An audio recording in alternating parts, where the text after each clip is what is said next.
About 10 years ago, I wrote a book called The Leader's Coach Workbook. I wrote that book because I was finding that a lot of people were talking about coaching so much with such poor understanding of what it was and what the attributes of it were. And I want to take us back to those choices that we make about how we lead, and to just stress this point again, that coaching is a style of leadership.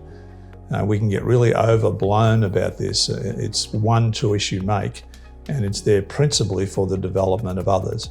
And we talked earlier on about all the other sorts of choices you'll make depending on the circumstances that you find yourself in. So this is, again, all about investment in people. So what is coaching? There are hundreds of definitions out there, but let me talk to you about what I think it is. So A, it's a style of leadership, and it presumes that I am interested in your long-term development. And because I'm interested in your long-term development, and this is you as the coach, I expect something back. So this has huge reciprocity to it. For a leader to say, I will invest in you, they have an absolute right to say, in return for that, I need your best. I need your involvement. I need your engagement. I need your hard work. So this is a bit of a deal that you make in coaching, and why I'm really strong on the idea that we don't do this for everybody. This is a selective process. And attached to that, it's really important to know that coaching doesn't have to be some big event. You don't have to have somebody in the room for an hour to be coaching them and call it coaching. You can do this day to day, moment to moment. You can do this walking along the corridor. What would you do differently? What insights did you gain? What did you learn from that experience? They're great coaching questions.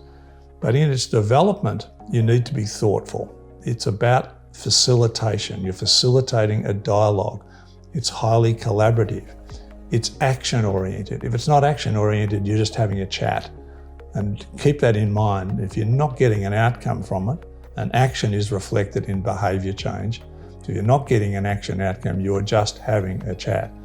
So coaching, whether it's in the corridor or whether it's sit down and talk, is highly interactive. There's lots of listening, asking questions, sharing views. Having said all of that, you should be talking only a fraction of the time. 15 to 20% of the time in coaching, it should be you talking, and the rest is listening, dissecting, sorting, analysing. This is very challenging for people, literally to shut up for a while and hear others talk. And people who are poor coaches overtalk, or they tell people the answer. I work with a colleague who's always telling me what a good coach he is, and I sat in on a session with him, and for the whole time he lectured this poor person on what to do. You should do this, you should do that, I think you should do this. That's great, but that's not coaching, that's advice. And the person will have good advice and know what to do, but they haven't actually learnt anything. And even when we run this in big programs, we say to people, resist giving advice.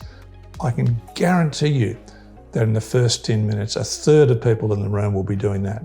They'll hear a problem, they'll have experienced it before, and bang, I know what to do, it's that. That is not coaching. Coaching's goal is to make people effective, to overcome obstacles, build their strengths, reach their full potential, be more emotionally able human beings, be more content in the work they do and more confident about it. It's not giving them your solution that they can carry away and implement, because they'll come back to you the next day and ask for your solution again. And therefore you're getting burdened by that and they're learning nothing. So there's some really big coaching ideas. Firstly, its focus is development. I've said it before, and I might say it several more times because it's an obsession around coaching. That's what it's about. To do it well, you've got to pay attention to people's emotions and feelings and their conscious thoughts and actions. What are they thinking? What are they saying? What are they actually doing? You need to be able to think as holistically as you can about the person you're coaching. There's a simple proposition in coaching which says, the more you know about the person, the better you will coach. And that's probably true for all relationships and all of life. As I said earlier, you need to listen and understand and engage in healthy dialogue and resist what are called inferences and judgments. Now, just because you see somebody in the workplace doing something, don't leap to an assessment that it's a problem. For instance, if somebody's perpetually late, you can really conclude that they're unreliable, or they're not a team player, and that may be far, far from the truth. The only data you've got is that they're late. And so exploration of that in coaching is really fascinating, but if you've already inferred some other issue, you'll be just coaching to the wrong stuff. You also need to shift people from problem to solution mode. And this is tremendously important, and I'll talk about it a lot. And you know that expression that the seed of the solution rarely lies in an overexpression of the problem. A real trap in coaching is to get immersed in the problem.